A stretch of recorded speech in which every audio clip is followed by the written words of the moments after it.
What's going on, everybody? Welcome back to the channel, and today we're going to be talking about probably one of the best rides in Texas, in my opinion. We're going to be talking about Iron Rattler, which is located at Six Flags Fiesta, Texas. If you're new to the channel, I would encourage you to go ahead and hit that subscribe button, turn on notifications. If you want to help support the channel, smash the like button. And if you want to help further support me, I stream on Trovo like 3-4 times a week. So head over there and drop me a follow. Today we're going to talk about Iron Rattler, but it wasn't always called Iron Rattler. March 14th, 1992, the ride debuted. It was called the Rattler. It was a wooden roller coaster at the time. It's 166 feet tall with a 51-meter first drop, reaching top speeds of 65 miles per hour with over 5,000 feet of track. 61.4 degree first drop. When the roller coaster was originally designed, Main Street was coming out at Cedar Point, so they kind of didn't. The drop wasn't originally supposed to be 51 meters. It was originally supposed to be shorter, but because of Main Street, which is now still Vengeance, they kind of wanted to kind of overdo it, so to speak, more or less. But the ride quit operating on August 4th, 2012, when Rocky Mountain Construction came in and decided they were going to do the same thing to Iron Rattler that they had had the extreme success in doing to the new Texas Giant. Iron Rattler's height is 179 feet from about the exact same height as the Rattler. The drop is 171 feet, which is significantly bigger, reaching top speeds of 70 miles per hour with 3,200 feet of track. That's a little over probably about a 60% decrease in track length. And then they added the first inversion, the 0G roll, with an 81 degree first drop. I figured I would take a moment to talk about this first drop, because this first drop is by far the best drop in the state of Texas. Easily. When the ride originally debuted, the ride would kind of meander at the top of the lift hill for a few seconds before finally taking the first drop, but they kind of quit doing that. I kind of wish they had left it, personally, because that drop is amazing. It kind of makes that it's a turn. The first drop it's kind of in a left turn right before you go underneath the awning, which is a great drop. By far one of the best, definitely better than Texas Giant.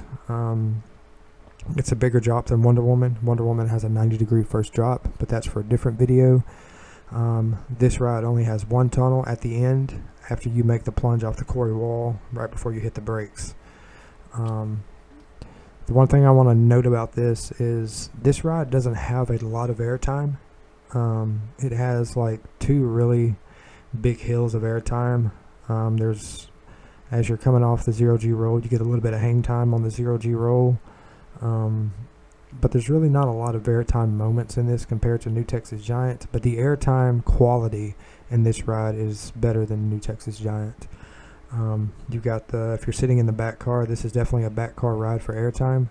And when you take the first drop, you get a significant amount of ejector airtime coming off the first drop, and after you're on top of the quarry and you make the drop off the quarry wall, you get the most insane airtime hill by far ever, because you legit feel like if you're sitting in the back and you got a full train, you're going to feel like you're literally free falling off the quarry wall, and you feel like you're going to hit the water down at the bottom, because that's all you see is the water from the gully washer there at Six Flags Fiesta, Texas. So it's an amazing. My favorite part of the ride is coming off the quarry wall right before the end. Other advantages it has is Gerstlauer trains. Trains are just made with the same designers by New Texas Giant. The same lap bars that are working on the system where they have to go down a certain length for them to lock before the trains can leave the station. Also coming with a seat belt. I kind of wish that they had the kind of shin guards on both sides, but Iron Rattler only has them on one. but I've never really seen the shin guards to be a problem. I haven't busted my shin or bruised my shin on this ride at any point. And this past summer, I think when I was doing the 50 ride challenge at Fiesta, Texas, I think I rode this ride 26 times in a row, and I never once had any problems with shin guards or any issues with the restraint problems. I think the only restraint problems you might have is with the riding operators if they kind of want to staple you into your seat. So what I kind of do is, because I'm a smaller guy, I kind of just scoot forward a little bit so that way I don't get stapled in my seat.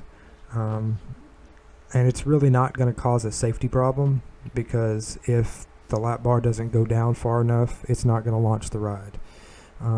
So if they say the train's not clear and you're sitting up trying to get some extra airtime there, then that means you need to sit back and let them do their job. But they're not going to launch the ride unless it's goes past a certain length with the height requirement, so you should be fine. If you're an airtime junkie like I am, you've probably done this on multiple rides that have these types of lap bars, and you probably sit forward a little bit, or you've probably pulled your lap bar down to where it's not all the way, and putting your seatbelt on loose.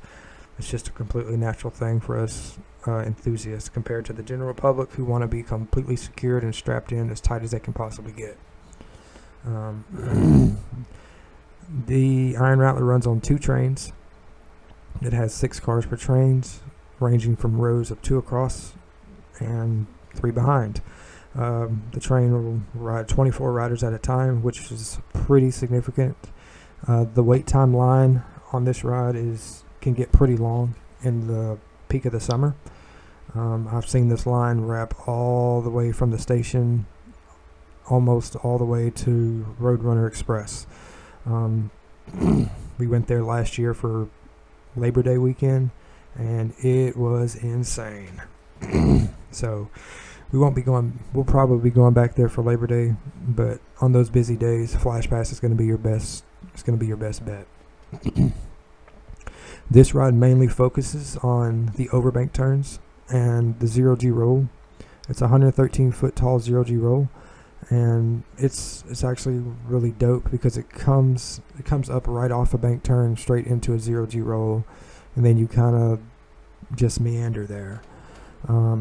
Some of the disadvantages to the ride is after the 0G roll, when you're sitting up there on the quarry wall, there's really no elements and no part of the ride that's exhilarating or anything. You're kind of just doing a little snake back and forth, and it's kind of bland, and it kind of just separates it from anything else.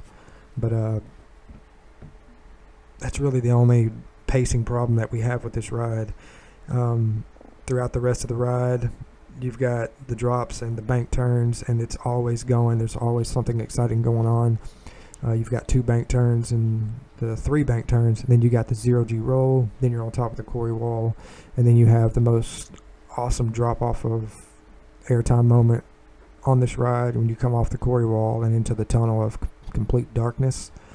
I will say this: if you're ever at a Six Flags park, or if you're ever at Fiesta, Texas, and it decides to rain a little bit, I would definitely make a beeline to Wonder Woman and Iron Rattler, because we had the opportunity over the summer. We had a couple of days where it was raining, and we realized that the RMC tracks run very, very well with wet tracks because they run faster.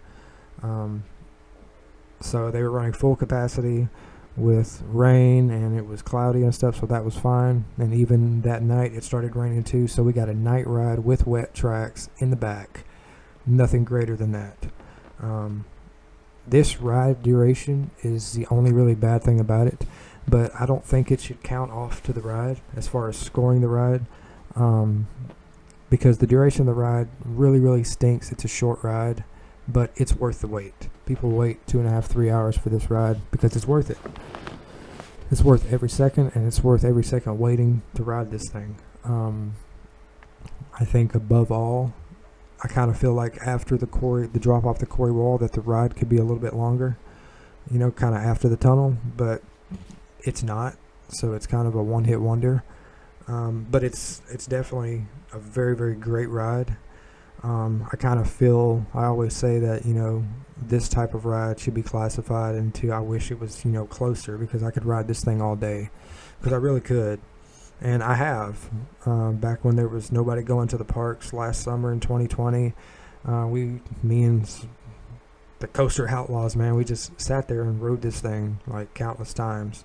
We hit 50 rides in one day. So I'm telling you this, if you go to Six Flags Fiesta, Texas, and you don't ride this thing, you're selling yourself short, because this is one of their premier rides there. This one and Wonder Woman are their two premier rides there. So you'd be missing out not to check this thing out. It's got great speed, great airtime. There's a little bit of a pacing issue once you hit on top of the quarry wall, but it's really not worth mentioning. You probably won't even notice it because you'll be too excited with everything else that's going on and everything that had went on and what's about to go on. Once you go off the quarry wall, you'll completely forget about the pacing problems you had. So if I had to rate this ride based on the pacing of the ride, the track layout, the airtime, I would have to rate this ride probably about a solid 9 out of 10. It's a very, very solid ride. And this is probably this is definitely so far, this is my favorite roller coaster, so to speak, to ride consistently. I like Mr. Freeze. It's kind of, for me, it's a tie between Freeze and Iron Rattler, but I don't consider Freeze to be the type of roller coaster that Iron Rattler is. It's a closed circuit ride, whereas Iron Rattler is not. But yeah, I'm going to give it a 9 out of 10.